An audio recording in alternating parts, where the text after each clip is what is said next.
ওয়েদারটা চেঞ্জের কারণে মেনুটাও আজকে চেঞ্জ করে ফেললাম। যদিও সকালে মেঘলা আকাশ, বৃষ্টি ছিল, তাই সকালের ওয়েদার ডিমান্ডে বলছিল আজকে খিচুড়ি হবে।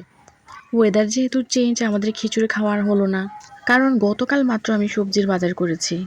কারণ সবজিগুলো আমার ফ্রেশই ভালো লাগে,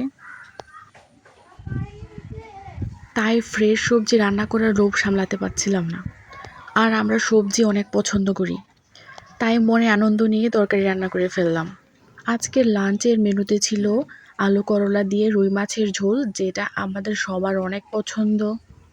এরপর ছিল আলু করলা ভাজি, এটাও সবার পছন্দের। করলা অনেকেরই অপছন্দ, কিন্তু ভাইরে ভাই, করলা আমাদের অনেক পছন্দের। আপনারা বিশ্বাস করেন আর নাই করেন, তবে আমি যে প্রসেসে করলা রান্না করি সেভাবে খেতে ভালো লাগে। সবভাবে রান্না করলে কিন্তু করলা খেতে ভালো লাগে না। আজকের মেনুতে আরেকটা আইটেম ছিল, সেটা হলো ঢেঁড়স দিয়ে টমেটো দিয়ে ট্রেডিশনাল স্টাইলে রান্না। এটা খেতে তো দারুণ।